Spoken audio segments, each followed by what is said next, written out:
So hello everyone, आज हम बात करने वाले हैं कि फ्रीलांसर्स के ऊपर टैक्स का इम्प्लीकेशन किस तरह होता है।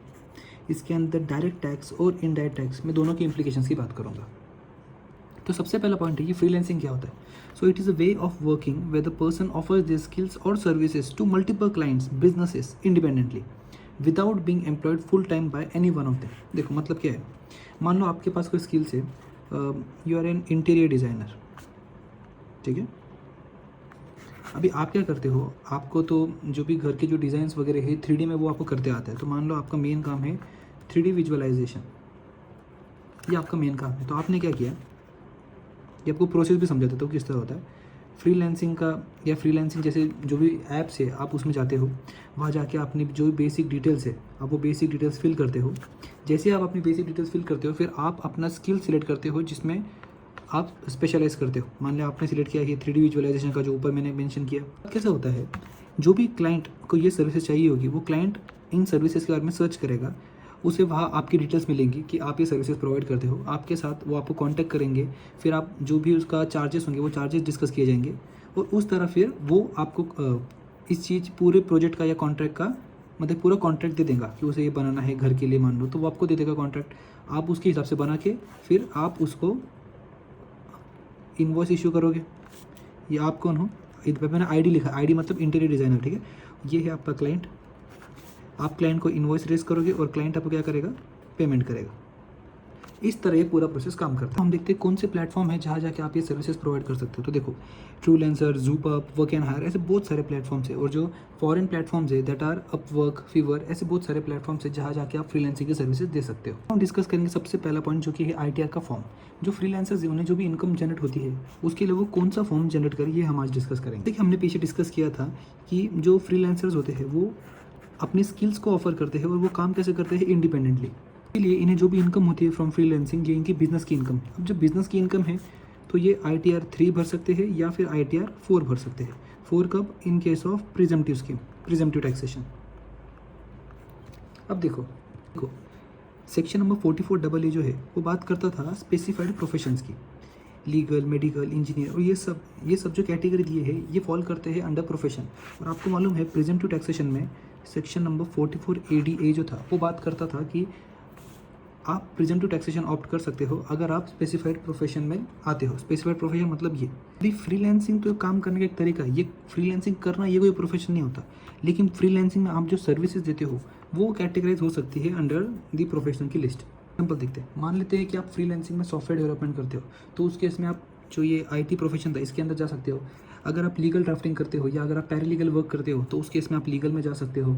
इसके अलावा अकाउंटिंग, बुक कीपिंग के लिए ऑलरेडी मेंशन था, आप अकाउंटेंट के इसमें जा सकते हो। इसके अलावा अगर आप मेडिकल का कंसल्टेशन ये सर्विसेज देते हो तो आप उसमें मेडिकल में जा सकते हो। इसके अलावा अगर आप इंटीरियर की सर्विसेज देते हो तो आप इंटीरियर के इसमें जा सकते हो। Animation, video editing, graphic design, animation, इसमें अगर जाते हो तो स्पेसिफिकली नहीं, लेकिन आप फिर भी IT प्रोफेशन में जा सकते हो। ऐसे बहुत सारे हैं सर्विसेज है जो आप प्रोवाइड करते हो, और अगर वो स्पेसिफिक प्रोफेशन में जाता है तो आप ITR 4 कर सकते हो, वरना ITR 3 जो आपके बिजनेस के लिए वो तो था ही। तो ऐसे आपके पास 2 ऑप्शन आते हैं। लास्ट बात, अगर आप ड्रॉप शिपिंग के बिजनेस में हो, एफिलिएट मार्केटिंग के बिजनेस में हो, इन केस ऑफ फ्रीलांसिंग की बात करें, या फिर अगर आप फ्रीलांसिंग में रीसेलिंग ऑफ डिजिटल कोर्स करते हो, तो उस केस में हम ITR 3 भर सकते हैं। एंड ITR 4 में हमें 44ADA की जगह 44AD का ऑप्शन मिलेगा, हम वो फिल कर सकते हैं अंडर ITR 4। ITR का फॉर्म तो समझ गया होगा। अगर आप बिजनेस की इनकम ITR 3 में दिखाते हो तो जितने आपको इनकम हुई है PNL में फ्रीलांसिंग है वो यहाँ पे आ जाएंगी, और जितना उस टाइम आपने खर्चा किया वो यहाँ पे आप दिखा सकते हो। जितना नेट प्रॉफिट है इसके ऊपर डिडक्शन माइनस करके आप फिर टैक्स अकॉर्डिंगली पे करो। अब हम पढ़ेंगे सेकंड पॉइंट जो कि है GST के इम्प्लीकेशंस। तो जो फ्रीलांसर्स है, क्या उनको रजिस्ट्रेशन की रिक्वायरमेंट है कि उन्हें GST में रजिस्ट्रेशन लेना पड़ेगा, ऐसा कुछ रिक्वायरमेंट है? GST में रजिस्ट्रेशन लेना है कि नहीं वो डिपेंड करता है आपके एग्रीगेट टर्नओवर के ऊपर। अभी एग्रीगेट टर्नओवर के अंदर taxable supply, exempt supply, export of goods और सर्विसेज और इंटरस्टेट सप्लाई, ये सब इंक्लूड होता है ऑन पैन बेसिस। आपको एग्जांपल के थ्रू समझाता हूँ। मान लो आप फ्रीलांसर हो, हमारे एग्जांपल में आप इंटीरियर डिज़ाइनर थे, आपने सर्विसेज दी क्लाइंट को विया द फ्रीलांसिंग ऐप। क्लाइंट को आपने सर्विसेज दी और उसने आपको क्या दिया, पेमेंट दिया। मान लेते हैं उसने आपको पेमेंट दिया है 2 लाख रुपए का। अभी ये एक क्लाइंट है सिर्फ, हो सकता है और भी बहुत सारे क्लाइंट हो, क्लाइंट 2, 3, 4, ऐसे बहुत सारे क्लाइंट हैं। पूरे एक फिनेंशियल ईयर में, मतलब अप्रैल से लेकर मार्च के बीच में, इस टोटल पूरे साल भर में आपको जो इनकम हुई है, आपको आपने जो भी इनकम जनरेट की है, सेल्स जितना आपने किया रहेगा, जिसको हम बोलते हैं टर्नओवर, हम उसको देखेंगे। अगर आपका टर्नओवर 20 लाख रुपये से ज़्यादा है या 10 लाख रुपये से ज़्यादा है in case of special category state. Category मतलब अरुणाचल प्रदेश, आसाम, हिमाचल प्रदेश, तो मतलब हम स्पेशल कैटेगरी तुरंत बाजू में रखते हैं। अगर पूरे साल भर में आपने जो भी पैसा अर्न किया है, आपने जो भी सेल्स किया है, मतलब अगर वो 20 लाख रुपये से ज़्यादा है, तो उस केस में आपको जीएसटी में रजिस्ट्रेशन लेना पड़ेगा। अब मान लेते हैं आपने इंटीरियर की सर्विसेज दी, आपको पैसा मिला 2 लाख, ऐसे बहुत सारे क्लाइंट्स से सब मिला के आपको इन अ फाइनेंशियल ईयर जो आपको पैसा मिला वो था 10 लाख रुपए। मैंने रिक्वायरमेंट कितनी बोली है? 20 लाख रुपए। तो क्या इसमें आपको रजिस्ट्रेशन लेना है? नहीं। अब मान लेते हैं सेम एग्जांपल में आपको 10 लाख रुपए फ्रीलांसिंग से मिलता है, प्लस आपके पास एक घर था जिसको आपने भाड़े पे चढ़ाया था और वहाँ से आपको पैसा मिलता है 12 लाख रुपए। तो क्या अब आपको लेना है? देखो टोटल 22 लाख है, तो अब आपको लेना है। अब देखो इसमें भले ही जब आपको रेंट रिसीव होता है तो जीएसटी नहीं लगता, लेकिन फिर भी आपको लेना पड़ेगा क्योंकि एग्रीगेट टर्नओवर में एग्जम्प्ट सप्लाई भी आता है, इसलिए आपको इस केस में रजिस्ट्रेशन लेना पड़ेगा। अब मान लेते हैं इस एग्जांपल में आप कहाँ पे हो? आप हो इंडिया में, और ये जो आपका क्लाइंट है ना, ये बैठा है पेरिस में, मतलब दूसरी कंट्री में। इसने आपको क्या दिया? कांटेक्ट किया और आपने इसको सर्विसेज दी। देखा जाए तो ये एक्सपोर्ट ऑफ सर्विसेज केस में जा रहा है। तो क्वेश्चन आएगा कि क्या एक्सपोर्ट ऑफ सर्विसेज के केस में भी हमें पहले ये लिमिट देखनी है 20 लाख की? तो देखो जनरली जो इंटरस्टेट सप्लाई होता है उस पर जीएसटी मैंडेटरी हो जाता है, लेकिन ये इंटरस्टेट सप्लाई ऑफ क्या है? सर्विसेज है। इन्होंने सर्विसेज में क्या बोला? भले ही आप इंटरस्टेट सप्लाई ऑफ सर्विसेज कर रहे हो, लेकिन अगर आपका turnover is up to 20 lakh तो आपको रजिस्ट्रेशन लेने की ज़रूरत नहीं है। तो इस केस में भले ही ये बंदा पेरिस में बैठा है, आप एक्सपोर्ट कर रहे हो, लेकिन फिर भी अगर आपका टर्नओवर 20 लाख से ज़्यादा नहीं है तो आपको जीएसटी में रजिस्ट्रेशन लेने की कोई गरज नहीं है। लेकिन अगर आप खुद चाहो तो आप वॉलंटरी जीएसटी में रजिस्ट्रेशन ले सकते हो for the purpose of ITC, कि आपको आईटीसी मिल जाए। सिंपल सी बात है। अगर आप जीएसटी में रजिस्टर्ड हो तो आप इन्हें जो इन्वॉइस दोगे वो जीएसटी वाला दोगे, और अगर आप जीएसटी में रजिस्टर्ड नहीं हो तो आप जो इनको इन्वॉइस दोगे वो विदाउट जीएसटी रहेगा। सिंपल। तो अब हम बात करेंगे about the charges which are charge by the freelancing platform. अब देखते हैं कौन सी फीसें चार्ज होती है। देखो आप इंटीरियर हो, आपने सर्विसेज दी और इसने आपको पेमेंट किया। अब समझो आपको ये जो क्लाइंट है वो क्लाइंट कैसे मिला? कि भाई वो फ्रीलांसिंग का जो प्लेटफॉर्म था, आप वहाँ पे गए और उस प्लेटफॉर्म की वजह से आपको ये क्लाइंट मिला। इसलिए जनरली वो जो प्लेटफॉर्म होता है वो प्लेटफॉर्म आपके पास लेता है कमीशन फीस, कि आपको मान लेते हैं ये जो क्लाइंट ने इससे आपको पैसा दिया है 12,000 रुपये, तो ये प्लेटफॉर्म क्या बोलता है कि इसका 2%, 5%, 10% इतना आप हमको दो, क्योंकि आपको हमारे प्लेटफॉर्म की वजह से इतना पैसा मिला, तो उसको बोलते हैं। दूसरा आएगा मेंबरशिप फीस। अब देखो क्लाइंट क्या करेगा, जब भी क्लाइंट आपके उसके काम के बारे में सर्च करेगा तो हो सकता है आपका नाम उसे टॉप में दिखे, टॉप सर्चेस में दिखे। ऐसे बहुत सारे फैसिलिटीज़ है जो मेंबर्स को मिलते हैं, इसलिए आपके पास मेंबरशिप फीस ले सकते हैं। हो सकता है इसने जो आपको पैसा दिया है वो दिया हो $100 का, तो हो सकता है अभी भाव चल रहा है 85 to 90 के बीच में, तो आपको मान लेते हैं 9,000 रुपये मिलना चाहिए था, लेकिन आपको पैसा डॉलर में मिला। तो ये जो प्लेटफॉर्म है वो प्लेटफॉर्म खुद आपको बोलता है कि हम आपका पैसा कन्वर्ट कर देते हैं, आप हमको उसके लिए कुछ चार्जेस पे करो। तो ये वो चार्जेस।